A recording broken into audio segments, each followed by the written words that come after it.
We've been told that our podcast is a lot like Cosmopolitan Magazine, if it was written by a bunch of drunk guys, extremely handsome, horny drunk guys.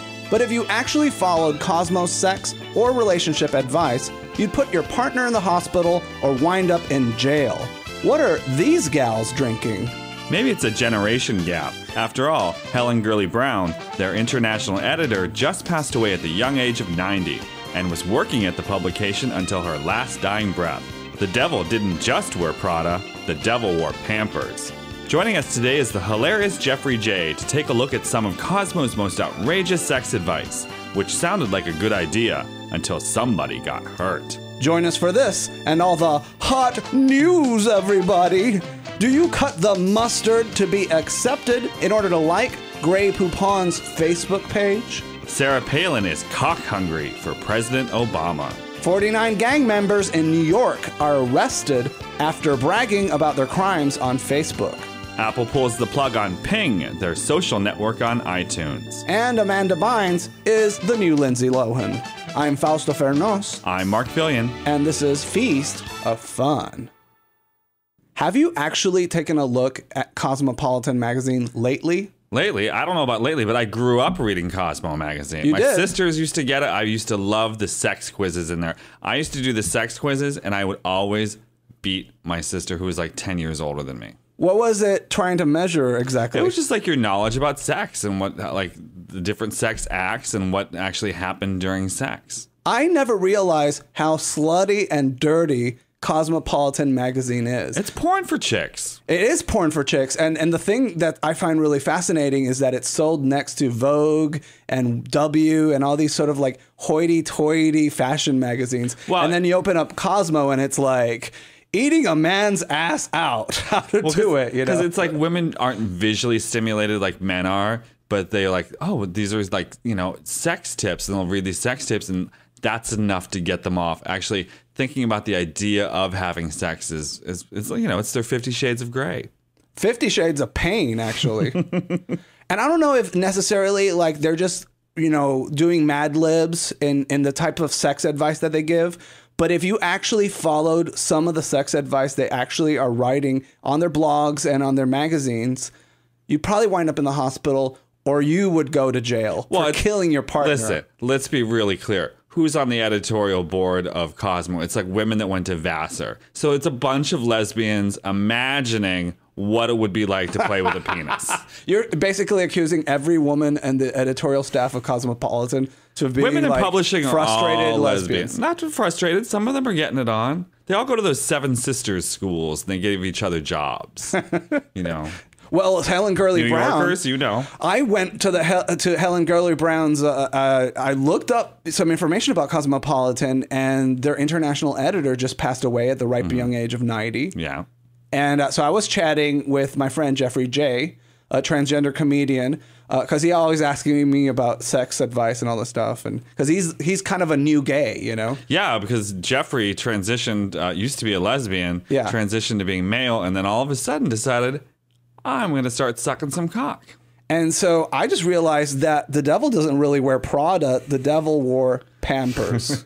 Well, come on. She was old, but she was still working. Listen, growing up, she was like a figure of feminism, of women embracing their sexuality, being out in the workforce. And she was also the butt of a lot of jokes because she kind of had a funny name, Helen Gurley Brown. Well, and I would have loved to have worked at Cosmopolitan and sat in on a meeting where they explained to an 80-year-old woman why biting a man's dick is a good idea.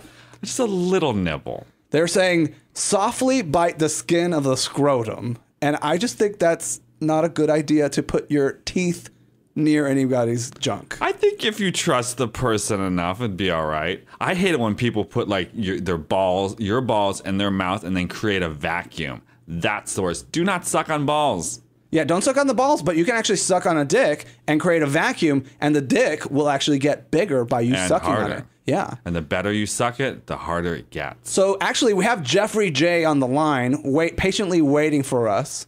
Let's talk to him. Jeffrey J, are you there? I am. Hi, Jeffrey. How are you? Hi, Jeffrey. I'm wonderful. How are you? Good. How's things down in Texas? Getting less sticky and hot. Well, today's show is all about sex tips that'll put you in the hospital from Cosmopolitan. And I was actually kind of worried that we had scared you off because the last time you and I had chatted, I sent you a photo of an old white guy with 2 giant black dicks on his face. And I said, he has cock vision. Because they were over his eyes or something. Didn't he have like a cock on each eye? He had a cock on each eye. And if anybody wants to actually see this photo, you can email us and we'll email it back to you. And you're also texting it to other people saying, hey, I got you a new pair of sunglasses. Which I thought was kind of funny because it looked like the guy was wearing like cock glasses. Yeah. Is that really our last text? That was our last text with each other, yeah. It's definitely what sent me off the deep end. I'm really sorry. I hope you're okay. No. I'm wonderful. I don't know if Helen Gurley Brown, the rest in peace, my dear, the lovely editor of Cosmopolitan Magazine who spent most of her octogenarian years contemplating sex acts. But I wanted to know, so we titled this show 75 Ridiculous Sex Acts Your Grandmother Wants You to Try. And actually Cosmopolitan has like this ocean of information. But it's also for them, it's a click farm because they have like they load it up online. So it's like you have to click for each one. So it's like 75 hits. Oh my God, everybody's on Cosmo. I know. My grandmother would have been just like if I turned to my grandma or even Betty White for advice with sex, she'd probably just say, you know, enjoy yourself, make sure there's love, and you know, kiss them and hold them. Wait, your grandmother would say make sure there's love? My actual grandmother was a racist monster. My grandmother gave me no sex advice at all. Of course, she died when I was like 6. Yeah. So. And I don't think my mother never gave me any sex advice. My father just said, wait till you get married. My mother was a divorce attorney. My mother's a divorce attorney. So her sex talk was, listen, we'll respect you if you want to wait till you're married to have sex. But my advice is live with them and sleep with them. Then marry them. Wow. That's good advice. It was. Yeah. It was. I mean, I think that's real sex talk. Either of those are screwed up, you're going to be miserable. Well, why do you guys think that like Cosmopolitan spends so much money and time and energy because obviously it must sell papers. Titillation. Are just Americans really sexually frustrated and they just don't know any better to... I don't know who buys them. Like the only time that you read it is because you're in the waiting room of a doctor's office and you don't feel good anyways. And, and other than that, I mean, I was in line the other day and this lady was behind me in line, and I watched her put her stuff on the table, and it was a Cosmo. I think it was a Cosmo, and then one of the Star Telegram ones, and then a candy bar, and then this like dancing plant. You know, the plants that sing and dance. I was like, "What was the song the plant was dancing to?" That was.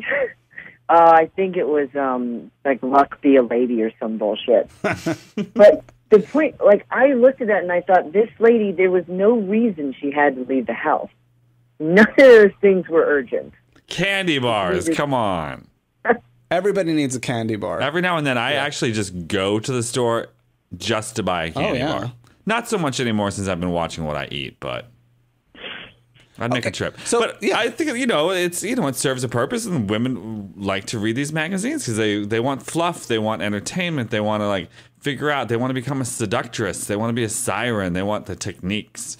And ladies, if you're out there listening, or guys who are new to the gay thing or are contemplating, I don't know exactly who this advice would be good for, but my number one advice is be gentle, even when they're wanting you to be rough and tough and sadomasochistic and leathery. If they want you to be rough and tough, then be rough and tough. The number one thing, like a person who's into whipping, for example, they're going to tell you is that you start light and then you build up. Never go balls to the wall. And this is like actual sex tip from Cosmopolitan. They're saying bite the skin of his scrotum, shake his nuts like it's dice in a cup. Have you never bitten a scrotum before? Well, if you're doing a blowjob the wrong way, you know.